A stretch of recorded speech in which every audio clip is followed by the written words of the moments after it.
qu'on a fait auprès de vous et auprès de tous les internautes. Quel est l'auteur classique français préféré, à votre avis, des jeunes? Parce que c'est toujours l'idée de... c'est Molière. Molière qui arrive en tête, donc ce qui veut dire que les profs de français ont fait un beau boulot, parce que jusqu'à présent on leur reprochait de décourager, parce qu'on disait, voilà, dès qu'ils nous parlent de Molière ou de Balzac, on s'enfuit pendant des dizaines d'années, on revient à lui beaucoup plus tard. C'est pas vrai. Ils ont fait ce travail, 41% des voix pour Molière, devant Yves Maupassant, 23%, et puis ensuite Victor Hugo, Émile Zola et Charles Baudelaire.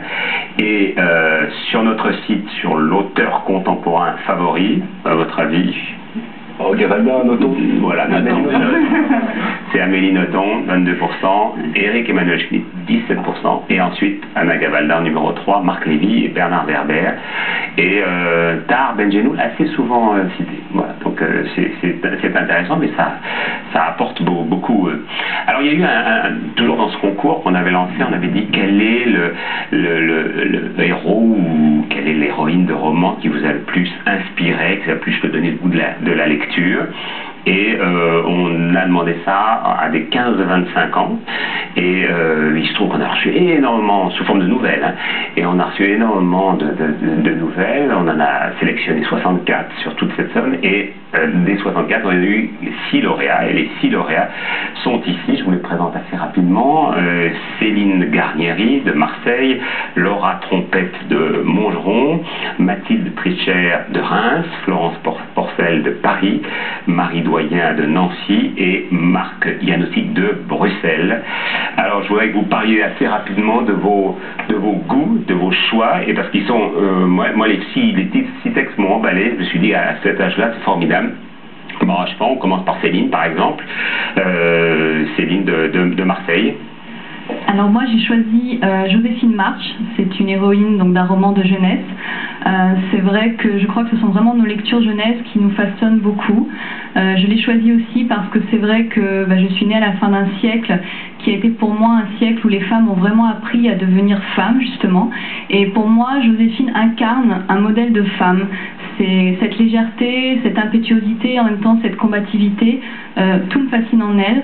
Et je crois aussi qu'il y a dans ce roman des tas de valeurs qu'on a un peu perdues peut-être aujourd'hui, la famille, la solidarité, ce genre de choses, la générosité.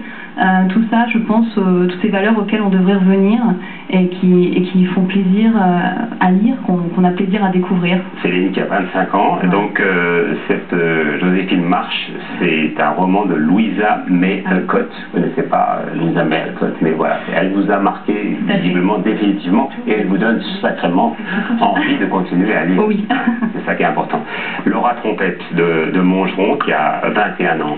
Alors moi j'ai choisi Alceste du Misanthrope parce que c'est un personnage tranché et que je suis un peu comme ça, j'aime les choses qui sont blanches, noires, mais le gris c'est pas trop pour moi, et je trouve que pareil on retrouve des valeurs qui sont pas propres à chacun, mais en tout cas dans lesquelles je me retrouve complètement, et voilà, Molière, ce personnage m'a fascinée autant dans la lecture que dans la mise en scène au théâtre, et voilà. Ça fait plaisir de voir que la maison de Molière, donc la Comédie Française, a encore de beaux jours, puisqu'il y a beaucoup de jeunes gens comme vous pour être passionnés. Mathilde Pritcher de Reims. Alors vous? Donc pour ma part, j'ai choisi de présenter le personnage d'Athos, donc un des fameux mousquetaires mis en scène avec panache par Alexandre Dumas. Alors pourquoi celui-là plutôt que les trois autres? Pourquoi celui-là? Tout d'abord parce que pour moi c'est vraiment le pilier du roman. Vraiment sans lui l'histoire ne se fait pas, alors qu'on en enlève un ou deux des quatre finalement, l'histoire est écrite. Donc c'est surtout sa psychologie, en fait c'est le